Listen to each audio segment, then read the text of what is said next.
ছাত্ৰ ছাত্ৰীসকল আজিৰ ভিডিঅ'ৰ জৰিয়তে মই তোমালোকক অসম জাতীয় বিদ্যালয় ক্লাছ 7ৰ বিজ্ঞান 4 নম্বৰ চেপ্টাৰৰ আটাইবোৰ প্ৰশ্নৰ উত্তৰ সমাধান কৰিম। সো 4 নম্বৰ চেপ্টাৰৰ প্ৰথমটো প্ৰশ্ন আমাক দিয়া আছে খালী ঠাই পূৰ কৰা। আমি খালী ঠাই পূৰ কৰিব লাগিব। সো এই নম্বৰত কি দিয়া আছে তেজ প্ৰদানকৈ ডেশ অংশৰে গঠিত। তেজ প্ৰদানকৈ কি অংশৰে গঠিত? উত্তৰটো হ'ব প্লাজমা, মানে তেজ প্লাজমাৰেহে গঠিত হয়। 2 নম্বৰ বি নম্বৰ প্ৰশ্নত আমাক দিয়া আছে ডেশৰ সহায়ত হৃদস্পন্দনৰ শব্দ বৰ্ধিত ৰূপত শুনিব পাৰি। সো এইটো হ'ব ষ্টেথোস্কোপ। ডক্টৰতে যে ব্যৱহাৰ কৰে, মানে ডক্টৰসকলে গলত যে ৰাখে, ইয়াক হয় ষ্টেথোস্কোপ, যাৰ সৈতে আমি কি কৰিব পাৰোঁ, আমি উশাহ নিশাহ লৈ আছোঁ এই শব্দটো ডাঙৰকৈ শুনিব পাৰোঁ, মানে বৰ্ধিত ৰূপতহে আমি শুনিব পাৰোঁ। ইয়াৰ পিছৰ প্ৰশ্ন চি নম্বৰ প্ৰশ্নটো আমাক দিয়া আছে তেজৰ ৰঙা ৰঞ্জক পদাৰ্থবিধ হ'ল ডেশ। তো ইয়াত উত্তৰ হ'ব হিমগ্ল'বিন। হিমগ্ল'বিনৰ বাবেহে তেজৰ ৰং ৰঙা হয়। ডি নম্বৰ প্ৰশ্নটোত আমাক দিয়া আছে ডেশ আৰু ডেশ লগ লাগি উদ্ভিদৰ সংবহন তন্ত্ৰ গঠিত হয়। এইটো হ'ব জাইলেম আৰু ফ্লয়েম। প্ৰথমটো হ'ব জাইলেম, দ্বিতীয়টো খালী ঠাইত হ'ব ফ্লয়েম। ইয়াৰ পিছত চি নম্বৰ প্ৰশ্নত আমাক দিয়া আছে ই নম্বৰ প্ৰশ্ন মানুহৰ হৃদযন্ত্ৰত ডেশটা কোঠালি থাকে। চ' মানুহৰ হৃদযন্ত্ৰত কেইটা কোঠালি থাকে? এইটো হ'ব 4টা কোঠালি থাকে। মানুহৰ হৃদযন্ত্ৰত 4টা কোঠালি থাকে। এইবাৰ আমি 2 নম্বৰ প্ৰশ্নলৈ আহিছোঁ। 2 নম্বৰ প্ৰশ্নটোত আমাক দিয়া আছে নিম্নলিখিত কোনবিধ উদ্ভিদ কলা, মানে শুদ্ধটো বাছি উলিয়াব দিছে আমাক।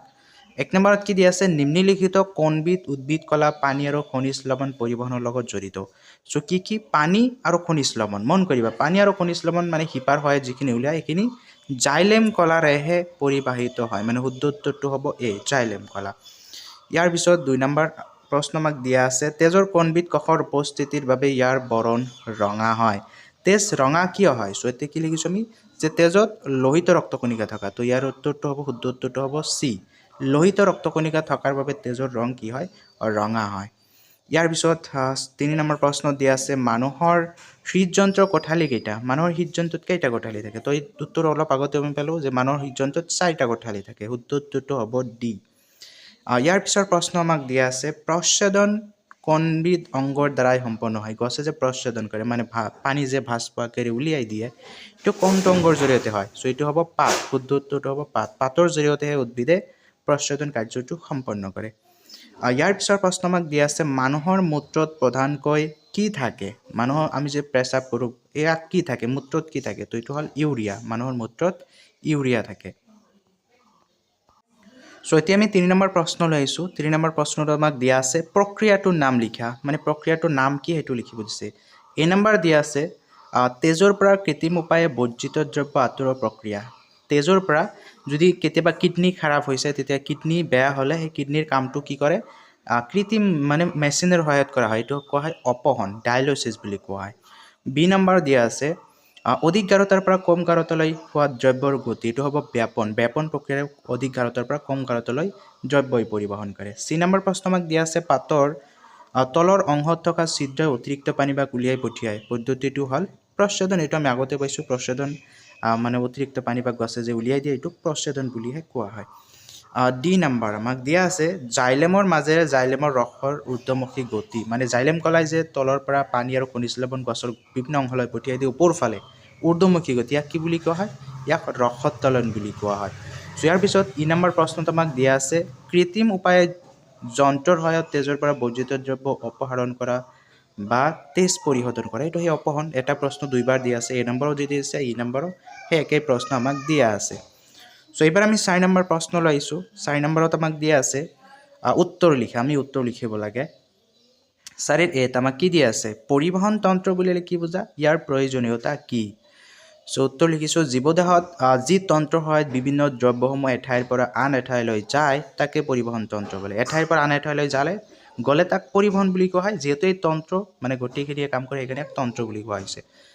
ইয়াৰ পিছত কিবা জীৱদেহত পৰিবহন তন্ত্ৰৰ অতি প্ৰয়োজন, কাৰণ জীৱৰ প্ৰক্ৰিয়াত প্ৰয়োজনীয় দ্ৰব্যসমূহ কোষসমূহলৈ পৰিবহন কৰা আৰু আমাৰ দেহত উৎপন্ন হোৱা বৰ্জিত দ্ৰব্যসমূহ শৰীৰৰ বিভিন্ন অংগৰ পৰা ৰেচন অংগলৈ পৰিবহন কৰা আদি কামবোৰ পৰিবহন তন্ত্ৰই কৰে। চ' এই গোটেইখিনি মানে এটা ডাঙৰ প্ৰশ্ন আমাক দিয়া আছে, গোটেইখিনি তোমালোকে ইয়াতে চাই ল'বা।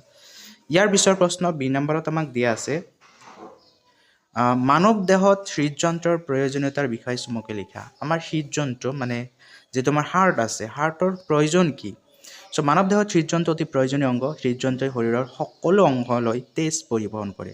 মেইন কাম হ'ল তেজ পৰিবহণ কৰা হৃদযন্ত্ৰ নাথাকিলে কিন্তু তেজ পৰিবহণ নহ'লহেঁতেন আৰু আমি মৃত্যু হ'লহেঁতেন চ' মানৱ দেহত হৃদযন্ত্ৰ নাথাকিলে তেজৰ শৰীৰৰ বিভিন্ন অংশৰ পৰিবহণ নহ'লহেঁতেন আৰু আমাৰ মৃত্যু হ'লহেঁতেন চ' এই কথাখিনি লিখি দিবা চি নম্বৰ প্ৰশ্ন তোমাক দিয়া আছে তেজ কি তেজক কিয় সংবহন কলা বুলি কোৱা হয় উত্তৰ কি লিখিছোঁ তেজ হ'ল প্ৰাণীৰ দেহত থকা এবিধ ৰঙা ৰঙৰ জুলীয়া পদাৰ্থ প্ৰাণী দেহত তেজেই হ'ল পৰিবহণৰ মাধ্যম তেজে প্ৰয়োজনীয় দ্ৰব্যসমূহ শৰীৰৰ কোষসমূহলৈ যোগান ধৰে ফলত তেজক সংবহন কলা বুলি কোৱা হয় চ' এইখিনি কথা লিখি দিলে হৈ যাব নেক্সট আমি ডি নম্বৰ প্ৰশ্নলৈ আহিছোঁ ডি নম্বৰ প্ৰশ্ন তোমাক কি দিয়া আছে তেজত থকা ৰক্তকণিকাবোৰৰ বিষয়ে চমুকৈ লিখা তেজত যিকেইটা ৰক্তকণিকা আছে প্ৰত্যেকটোৰ বিষয়ে আমি চমুকৈ লিখিব লাগে চ' তেজত প্ৰধানকৈ 3 প্ৰকাৰৰ ৰক্তকণিকা দেখা যায় সেইবোৰ হ'ল লোহিত ৰক্তকণিকা শ্বেত ৰক্তকণিকা আৰু অনুচক্ৰিকা 3বিধ ৰক্তকণিকা থাকে চ' লোহিত ৰক্তকণিকা কি যে লোহিত ৰক্তকণিকাত হিমগ্লবিন নামৰ এবিধ পদাৰ্থ থাকে ইয়াৰ প্ৰধান কাম হ'ল অক্সিজেন পৰিবহণ কৰা মানে অলপকৈ ইয়াৰ বিষয়ে আমি লিখিব লাগে সেইদৰে শ্বেত ৰক্তকণিকাৰ বিষয়ে লিখিবা যে শ্বেত ৰক্তকণিকাবোৰ হ'ল কোষ কেন্দ্ৰযুক্ত ৰক্তকোষ এইবোৰে বেমাৰৰ জীৱাণু সংক্ৰমণৰ পৰা শৰীৰক ৰক্ষা কৰে এটা কাম মই লিখি দিছোঁ জাষ্ট ইয়াৰ পিছত আমাক দিয়া আছে অনুচক্ৰিকাই কি কাম কৰে যে অনুচক্ৰিকাবোৰ কিছুমান কোষ পৰকৰ খণ্ড আমাৰ শৰীৰত কোনোবা অংশত কাটিলে অনুচক্ৰিকাই তেজ গোট মৰাত সহায় কৰে যেতিয়া আমাৰ শৰীৰত কোনোবা অংশত কাটি যায় এই অনুচক্ৰিকাৰ বাবে কিন্তু তেজটো বন্ধ হয় নহ'লে বন্ধ নহ'লহেঁতেন চ' এই 3টা তোমালোকে অলপকৈ লিখি দিবা নেক্সট প্ৰশ্ন আমাক দিয়া আছে ই নম্বৰ হিমগ্লবিন কি ইয়াৰ কাম কি হিমগ্লবিন কি হয় ইয়াৰ কাম কি হয় চ' হিমগ্লবিন হ'ল লোহিত ৰক্তকণিকাত থকা এবিধ পদাৰ্থ ইয়াৰ প্ৰধান কাম হ'ল অক্সিজেন পৰিবহণ কৰা একদম শ্বৰ্টকাট কুৱেশ্যন হয় প্ৰশ্ন দুটা হ'লেও একদম উত্তৰ সৰু যে হিমগ্লবিন হ'ল লোহিত ৰক্তকণিকাত থকা এবিধ পদাৰ্থ ইয়াৰ প্ৰধান কাম অক্সিজেন পৰিবহণ কৰা সেইদৰে এফ নম্বৰ প্ৰশ্ন কি দিয়া আছে আমাক ৰক্তবাহিকা কেই প্ৰকাৰৰ প্ৰতিবিধৰ বিষয়ে চমুকৈ লিখা এইটো অলপ ডাঙৰ প্ৰশ্ন ৰক্তবাহিকা কেই প্ৰকাৰৰ পাইছোঁ আমি ৰক্তবাহিকা হ'ল 3 প্ৰকাৰৰ ধমনী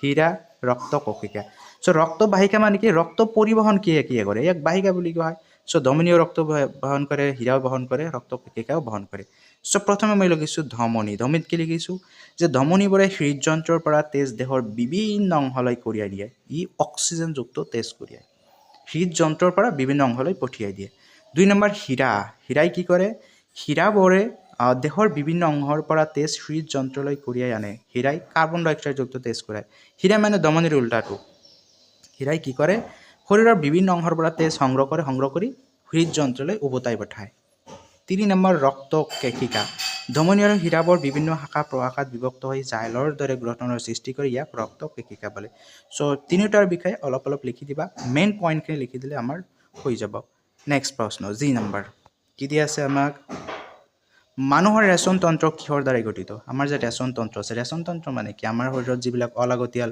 প্ৰস্ৰাৱ পায়খানা কৰি আছোঁ এই তন্ত্ৰটোৰ বিষয়ে লিখিব দিছে চ' মানুহৰ ৰেচন তন্ত্ৰৰ এজৰ বৃক্ক এজৰ মূত্ৰনলী এটা মূত্ৰথলী আৰু এটা মূত্ৰপথেৰে গঠিত এই 4টা অংশৰে গঠিত হয় আমাৰ ৰেচন অংগ মানে প্ৰস্ৰাৱ পায়খানা আমি 4টা অংশৰ জৰিয়তে কৰোঁ অংগৰ জৰিয়তে ইয়াৰ পিছত এইচ নম্বৰ প্ৰশ্ন তোমাক দিয়া আছে বৃক্কৰ কাৰ্যৰ বিষয়ে লিখা বৃক্ক মানে কি আমাৰ যিটো কিডনী আছে কিডনীয়ে কি কাম কৰে সেই কিডনীৰ কামটো লিখিব দিছে চ' বৃক্কৰ প্ৰধান কাম হ'ল তেজ পৰিশোধন কৰা বিভিন্ন দ্ৰব্যসমূহ পৰিশ্ৰাৱণ প্ৰক্ৰিয়াত তেজৰ পৰা পৃথক হয় প্ৰয়োজনীয় দ্ৰব্যসমূহ পৰিস্ৰোতৰ পৰা তেজে পুনৰ শোষণ কৰি লয় আৰু অৱশেষত পানীত দ্ৰৱীভূত হৈ থকা বৰ্জিত দ্ৰব্যসমূহ মূত্ৰ হিচাপে বৃক্কৰ পৰা উলিয়াই যায় মানে বৃক্কৰ মানে কিডনীৰ প্ৰধান কাম কি যে আমাৰ শৰীৰত যিখিনি তেজ আছে চব চেকি দিয়া পৰিশোধন কৰা বেয়া বস্তু আছে বেয়া বস্তুখিনি উলিয়াই দিয়া সেয়া হ'ল বৃক্কৰ কাম বা কিডনীৰ কাম নেক্সট প্ৰশ্নলৈ আহিছোঁ আমি আই নম্বৰ প্ৰশ্ন কি দিয়া আছে আমাক আই নম্বৰ প্ৰশ্নত উদ্ভিদৰ পৰিবহণ তন্ত্ৰৰ বিষয়ে চমুকৈ লিখা চ' উদ্ভিদৰ পৰিবহণ তন্ত্ৰৰ বিষয়ে লিখিব দিছে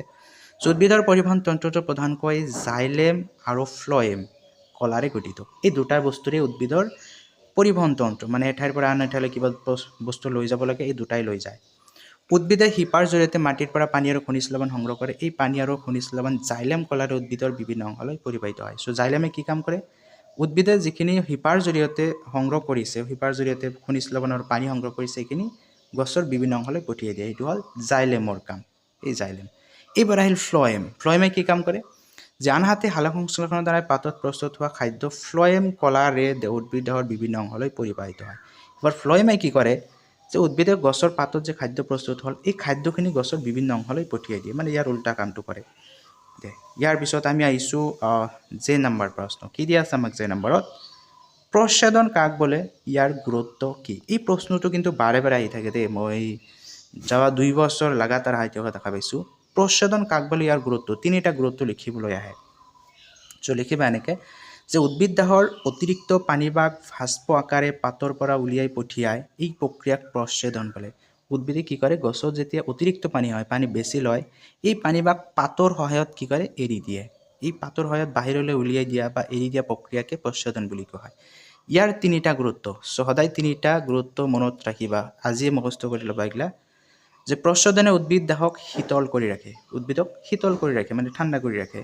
2 নম্বৰ, প্ৰচ্ছদনৰ ফলত উদ্ভিদ দেহত এটা ঊৰ্ধ্বমুখী বলৰ উদ্ভৱ হয়, ওপৰ ফালে কি কৰে, এটা বলৰ উদ্ভৱ হৈ যায়। 3 নম্বৰ, প্ৰচ্ছদনৰ ফলত উদ্ভিদ দেহৰ অতিৰিক্ত পানী অপহৃত হয়, গছত যদি বেছি পানী লৈছে, পানীভাগ ইয়াৰ পৰা বাহিৰলৈ উলিয়াই দিয়ে, এইটো হ'ল 3 নম্বৰ গুৰুত্ব। এই তিনিটাই একদম আজি মুখস্থ কৰি ল'বা, বহুবাৰ আহি থাকে এইবিলাক। এইবাৰ তোমালোকৰ বাবে কেইটামান অতিৰিক্ত প্ৰশ্ন মই লৈ আহিছোঁ, চাবাচোন। 1 নম্বৰত কি দিয়া আছে, তেজৰ ৰং ৰঙা কিয় হয়? তেজ কিয় ৰঙা হয়? তেজত হিমগ্ল'বিন থকা বাবে তেজৰ ৰং ৰঙা হয়, এইখিনি কথা লিখি দিলে হ'ল। 2 নম্বৰ প্ৰশ্ন, প্ৰচ্ছদন কাক বোলে, এই প্ৰক্ৰিয়াটো উদ্ভিদৰ কোনটো অংশই নিয়ন্ত্ৰণ কৰে? প্ৰথম পাৰ্ট প্ৰচ্ছদন কাক বোলে এইখিনি আমি পাইছোঁৱেই, কিন্তু ছেকেণ্ড পাৰ্টটোলৈ মন কৰিবা, এই প্ৰক্ৰিয়াটো উদ্ভিদৰ কোনটো অংশই নিয়ন্ত্ৰণ কৰে, কোনে নিয়ন্ত্ৰণ কৰে, সেইটো ইম্পৰ্টেণ্ট হয় দেই, চাবা। উদ্ভিদৰ অতিৰিক্ত পানীভাগ ভাস্প আকাৰে পাতৰ পৰা উলিয়াই পঠিয়াই এই প্ৰক্ৰিয়াক প্ৰচ্ছদন বোলে। এই প্ৰক্ৰিয়াটো উদ্ভিদৰ প্ৰ'ট'প্লাজমে নিয়ন্ত্ৰণ কৰে, এই কথাখিনি মনত ৰাখিবা। এই প্ৰশ্নটো মাজে মাজে সোধে MCQত, প্ৰ'ট'প্লাজমে নিয়ন্ত্ৰণ কৰে বুলি এইটো দি দিবা। 3 নম্বৰ প্ৰশ্ন, জাইলেম কলাৰ কাম কি? উদ্ভিদে শিপাৰ জৰিয়তে মাটিৰ পৰা পানী আৰু খনিজ লৱণ সংগ্ৰহ কৰে। এই পানী আৰু খনিজ লৱণ জাইলেম কলাই উদ্ভিদ দেহৰ বিভিন্ন অংশলৈ পৰিবাহিত কৰে, এইটো হ'ল জাইলেমৰ কাম। 4 নম্বৰ, ফ্লয়েমৰ কাম কি? উত্তৰ কি লিখিছোঁ, সালোক সংশ্লেষণৰ দ্বাৰাই পাতত প্ৰস্তুত হোৱা খাদ্য ফ্লয়েম কলাই উদ্ভিদ দেহৰ বিভিন্ন অংশলৈ পঠিয়ায়, মানে সালোক সংশ্লেষণত যিখিনি খাদ্য প্ৰস্তুত হৈছে, এই ফ্লয়েমে সেইখিনি বিভিন্ন অংশলৈ পঠিয়াই দিয়ে। আৰু লাষ্ট কুৱেশ্যন আমাৰ, মানুহৰ প্ৰধান ৰেচন অংগ কি? মানুহৰ প্ৰধান ৰেচন অংগ হ'ল বৃক্ক, মানে কিডনী। কিডনীৰ জৰিয়তে আমি প্ৰস্ৰাৱ পায়খানা কৰি আছোঁ, কিডনী বেয়া হ'লে কিন্তু প্ৰস্ৰাৱ পায়খানা বন্ধ হৈ যাব। প্ৰধান ৰেচন অংগই হ'ল আমাৰ কিডনী।